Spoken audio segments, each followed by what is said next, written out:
Morning students, we have moved to the last topic, that is reproductive health. Today we'll be talking about that. Now before starting with the last point, can someone tell me what is this reproductive health? In time being, you think about it and we'll move to the next slide.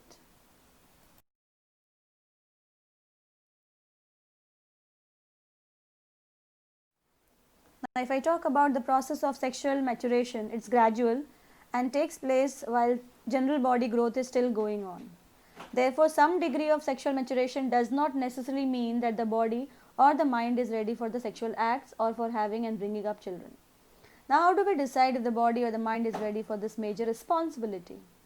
All of us are under many kinds of pressure about these issues. There can be pressure from our friends for participating in many activities, whether we really want to or not.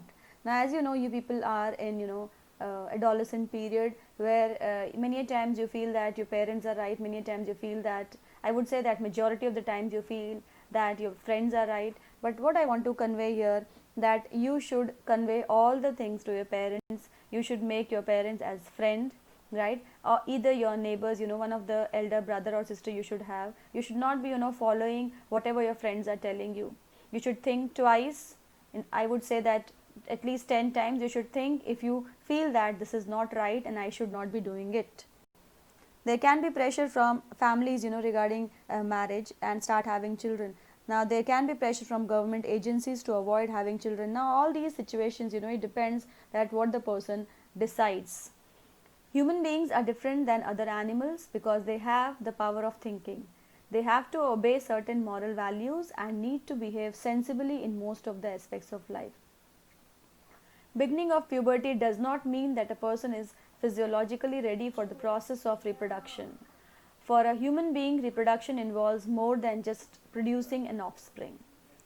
As any act of sex has the potential of fertilization, so taking care of contraception becomes important. Right? Moreover, the act of sex also has the potential of creating many sexually transmitted diseases, that is STDs. Examples of STDs are gonorrhea, syphilis, AIDS, hepatitis B, right? Herpes, AIDS, and hepatitis B are incurable till date. Even the curable STDs are potential dangerous not only physically but also psychologically, right? So here, if I talk about bacterial infections, it can be asked in 1 mark. It's gonorrhea and syphilis. If I talk about viral infections, it is warts and HIV/AIDS. And you know about HIV/AIDS that it is not at all curable and it spreads through 3 ways. Yes, please someone tell me what are the 3 ways by which HIV spreads. Now, if I talk about reproductive health, involves preventing the chances of STDs, as you know, sexually transmitted diseases, and preventing unwanted children. Reproductive health means a couple should be able to enjoy the reproductive phase of its life without taking the burden of gigantic family. Now, if I talk about the sexual act, always has the potential to lead to pregnancy. Now, pregnancy will make major demands on the body and the mind of the woman, and if she is not ready for it, her health will be adversely affected. Therefore, there are many ways devised to avoid pregnancy. Now, these are contraceptive methods, right?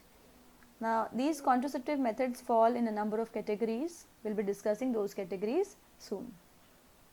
Now, moving on to the last slide, sexually transmitted diseases are the diseases, we have discussed this, which are transmitted through sexual contact. They may be bacterial infections like gonorrhea and syphilis, or viral infections like warts and HIV/AIDS.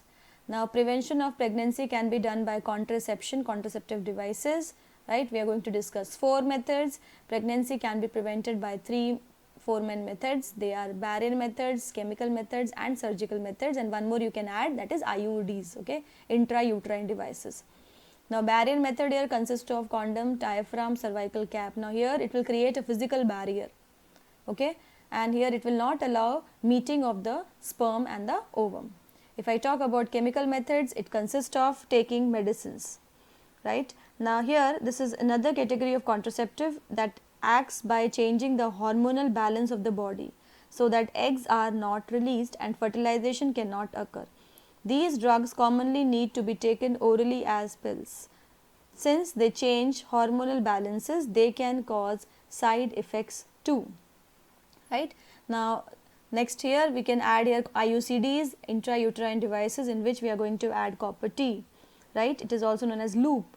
Now they are placed in the uterus to prevent pregnancy. Again they can cause side effects due to irritation of the uterus, right. So here now what this copper T will do, copper T will release copper ions, right, and these copper ions will be killing the sperms. So here sperms will not be able to reach the ova, and at the end no fertilization takes place, right. So that is IUDs. Now let's move to the last method, that is surgical methods, which consist of removing or tying a small part of the vas deferens in males, we call it as vasectomy, and in case of females we call it as tubectomy, right. If the vas deferens in the male is blocked, sperm transfer will be prevented. If the fallopian tube in the female is blocked, the egg will not be able to reach the uterus. In both cases, fertilization will not take place. Surgical methods can be used to create such blocks. These surgical methods are safe in the long run, but again surgery, when the person goes for the surgery, again it may cause certain infections and other problems may also arise if it is not performed properly, right. Surgery can also be used for removal of unwanted pregnancies. Now again this is being misused by people because they are very much interested in having the boy child, right. That is why it is being banned, and now at least in our country it is prohibited that you cannot know the gender of the child, because previously what has happened, you all know about it. Now these may be misused by people who do not want a particular child, as happens in illegal sex selective abortion of female fetuses. For a healthy society, we should have male and female sex ratio, right. It has to be maintained, but because of reckless female feticides, child sex ratio is declining at an alarming rate in some sections of our society. If I talk about Haryana, Uttar Pradesh, Gujarat also, people are interested in having the boy, having the male child, right. At the end here what has happened, that the 1000 males you consider and the females were previously 800 something, right. But now what has happened, due to awareness, due to the prohibition of knowing the gender of the child, people have now stopped doing it because it is illegal and the person can be behind the bars, the doctor have been also behind the bars, the machines have been seized and so on, right. Now the ratio has increased, we have 1000 males, in opposite to it we have 927 females, right. If I talk about Kerala here, yes, there it is almost equal, they are having more female, right. So here we have noted that reproduction is the process by which organisms increase their population. The rates of birth and death in a given population will determine its size. The size of the human population is the cause of concern for many people, and that is why government has started doing tubectomy, vasectomy free of cost. We call it as Nasbandi, it is being done by the government organizations. They go to the villages and they do counseling of the people and they call them for the operations. But again, and they many times they give them, certain rewards also, so that, at least by looking at the rewards, they are able to go for these operations. Again, these operations are being done so that population size remains in control.